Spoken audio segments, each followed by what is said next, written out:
Thanks for tuning in to the Urban Scope podcast. I'm back with more hip hop news, and of course, the J Cole the Fall Off album has been out for a couple of weeks, so that has given me a few weeks to digest everything with the album, listen to it multiple times, and just make you know just give my own perspective on the album and where he went with the album and things like that. But one of the most important things, or I won't say most important things, one of the most fascinating things that I discovered in J. Cole's album is one of my favorite songs that he actually put out, and it's called I Still Love Her.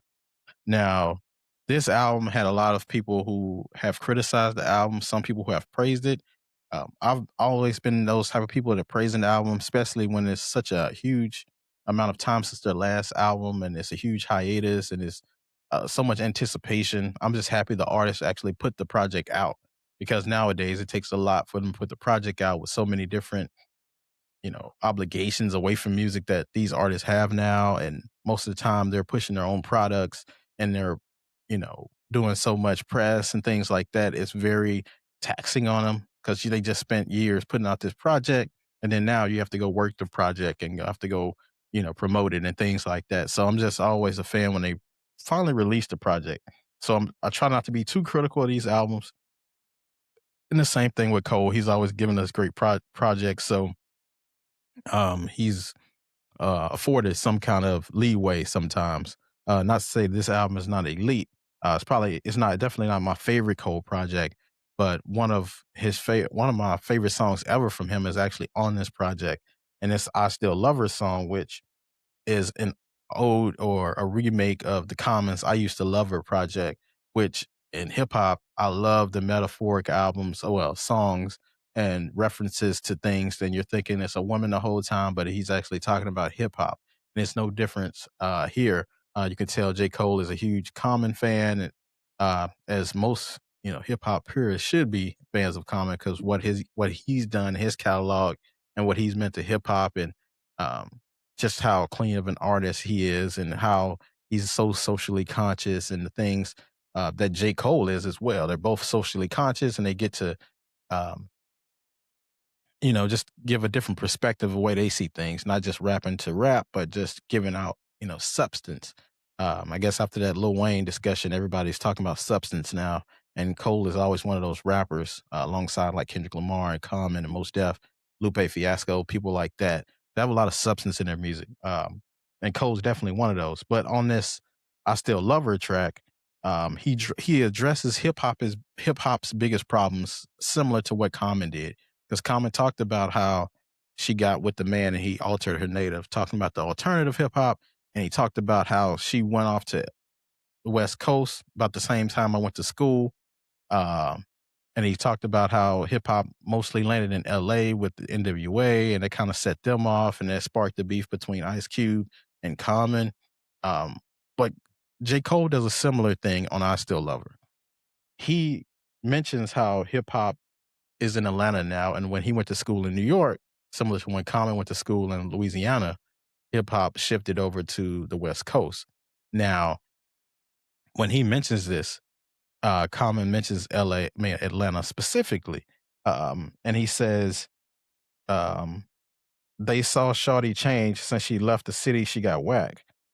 These would be the same people or same dudes that started saying stuff was cap. So we know that Atlanta started the phrase cap, which means lying or someone being disingenuous. So he makes specific references to Atlanta and how Atlanta is the mecca of hip hop now. But then I think the thing that might have set people off, which I'm surprised nobody has responded to these lyrics yet, when he said, you know, she they talked about how when she left New York, she got whack. Um, Now, there's been a lot of debate now, especially with Atlanta and New York with this whole 50 and T.I. Situation.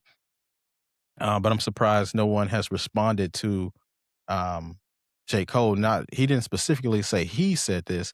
He said people in the barbershop said that once hip hop left New York as the Mecca, she got whacked.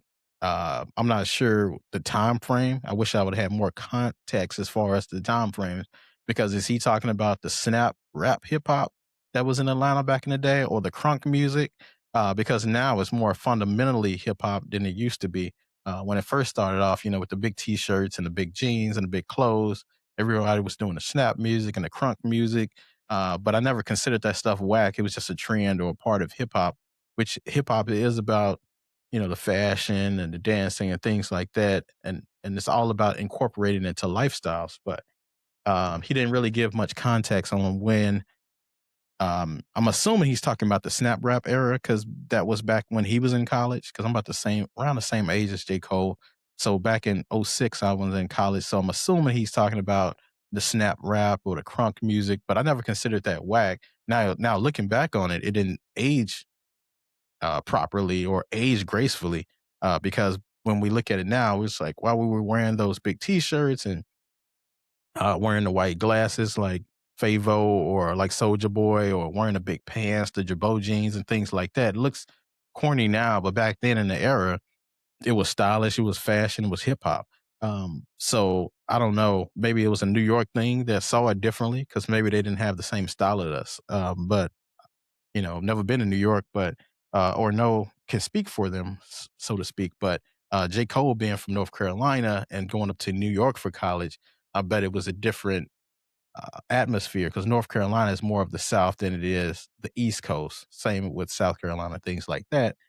So styles are different, but I'm just surprised that he addressed this line so head on. Um, but he did make true statements saying that hip hop did move to Atlanta, and it's moved to the South for the most part. I mean, but everybody's had their 15 minutes, so to speak, of fame and with hip hop. Florida had a little run with Miami in that area down there. Um, to Memphis had their time and still, ascending right now. LA had their time. Chicago had their time. Detroit had a little movement with, Eminem and Big Sean and all those guys.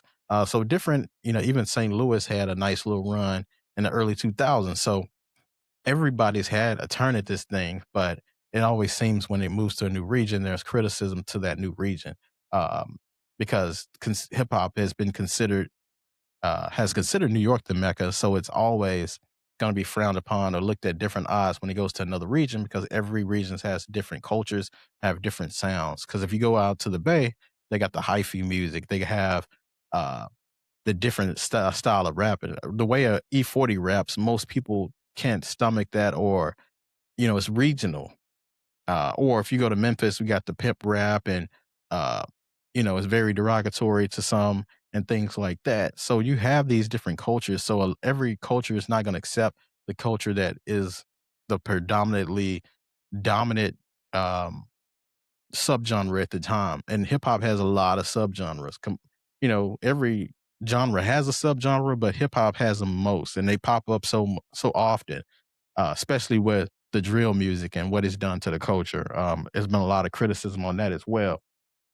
And he kind of briefly discussed that in this I Still Love Her as well. So, um, but yeah, like I said before, I'm surprised no one has addressed this, but of course nobody really has released music since Cold Drop. So it'll be interesting to see who responds to this because T.I. has been on a nice streak, especially with this whole 50 Cent beef thing. He just released a snippet of a track. It seems like it's going to be a diss track and it sounds absolute heat. So we're going to wait and see what he says about that. I doubt if he addresses J. Cole in there, but Cole is not a confrontational person, as we know. So, but I can see or I can understand if an Atlanta artist has, some kind of sees this as a diss or has a problem with this because it does sound like a diss, even if he doesn't say he personally felt that way. But just thinking of a New York person saying that about the South, especially with the history that they've had, especially going all the way back to the Source Awards when Andre 3000 said, I had something to say, and how Outkast got disrespected at the Source Awards when it was in New York. So it's going to be very interesting to see. But this "I Still Love Her" song is my favorite song on the project. It's very great production, and I always love those ode to hip hop type songs. Those songs are always great and always very thought provoking and very put you in the mind frame of the time that the artist was living in. So you kind of get a synopsis without having to look at the year. Sometimes with these old songs, you kind of know the time frame, so to speak. So we'll keep it tuned and you know, if an Atlanta artist covers this, we'll definitely take note of it. And until next time, I'll see you next time.